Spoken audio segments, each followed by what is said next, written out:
Hello there, it's Paul here from Speaker Trainer Pro. Today, rather than talk about myself and my own experiences, what I'd like to do is help you. What I'd like to do is turn the tables and give you an opportunity to learn some very simple skills that will help you improve your communication. And that could be for a presentation, perhaps at work, maybe a PowerPoint presentation or simply a discussion with a group. It could be to sell your skills, maybe you're a trainer or a coach. Perhaps it's to talk to a larger audience from a stage. Or perhaps it's even for television or simply a blog or video log like this. Now, I want you to first imagine that somebody's introducing you. If they are introducing you, then you don't say your name. If they're going to say, welcome to the stage, Paul Becque, I don't say my name. If I'm on TV and my name comes up on the screen or the host of the show introduces me as Paul Becque, then I don't say my name. But if you're introducing yourself on a video blog like this, then of course it's important to say who you are. So first thing, you want to remember bullet points. And I say bullet points because what I don't want you to do is draft out some information and then learn that off by heart, because you lose authenticity. It's not so natural because you're trying to say those words that you've learned and you want to make sure you use them all. Unless you learn them inside out and then you've got a skill to make it sound fluid. So bullet points. First three I recommend is your first one gives you longevity to whatever it is you're going to discuss. So for example, let's say I'm going to say I'm a TV presenter. So I'd say I've been a television presenter for the past 15 years. And that way you're immediately giving yourself credibility. 15 years could position me as an expert. Then you want to take a deeper dive and get a little bit closer to what it is that you're an expert in. So in this case, I would say that my shows on television have predominantly been focused on DIY, gardening and technology. And then finally, your third point will get you right to the heart of what it is you're going to talk about today. And so in this case, I say, and today I am a trainer, helping people to become better communicators, things of that nature. So 3 bullet points you can learn quickly. So longevity, in my case, 15 years. Then I'll be talking about my genre, which in this case would be the DIY shows. And then finally, it will be what I'm speaking about today. So it's going to be the fact that I'm a trainer helping people with the communicational speaking skills. Yeah. So let's put those together and see how that comes out. I will introduce myself as if I'm talking to you down the lens. But again, if it was on stage or if somebody was to introduce me, then I wouldn't. And of course, you could use this in an elevator.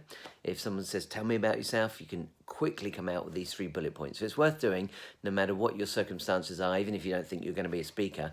When people turn the tables on you and say, tell me about yourself, you'll have 3 great bullet points to share.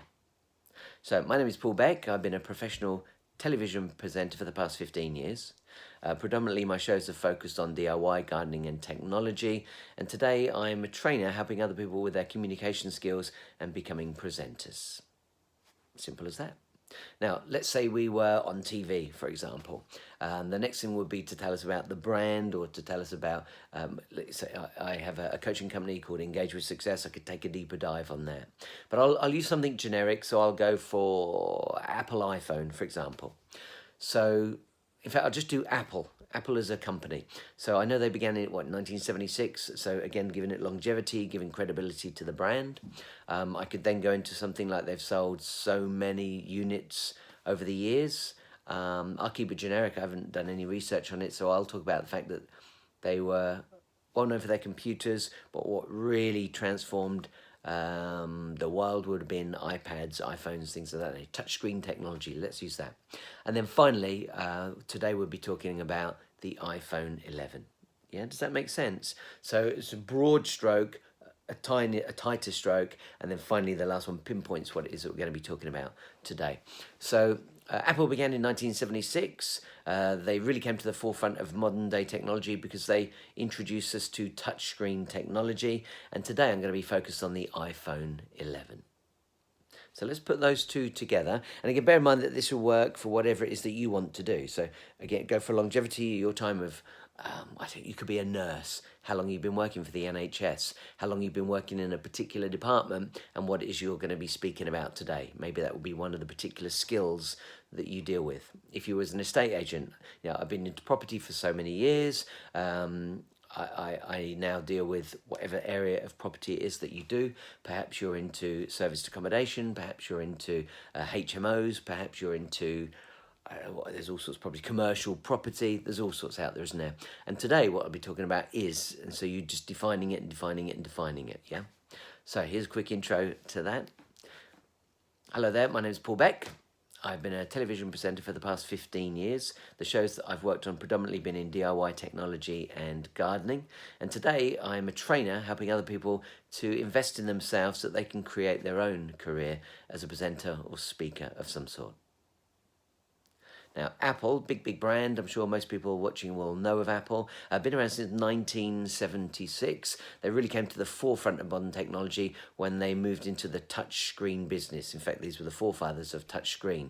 You may remember things like the iPod, the iPad, and of course today most people will know the iPhone. It really is a big contender when it comes to... Now, this is important. I've now started to add something to my bullet points there. At the very end, I did my 3 bullet points, and then I started to talk again. And I don't need to. I don't need to. I would encourage you to do your 3 bullet points and stop.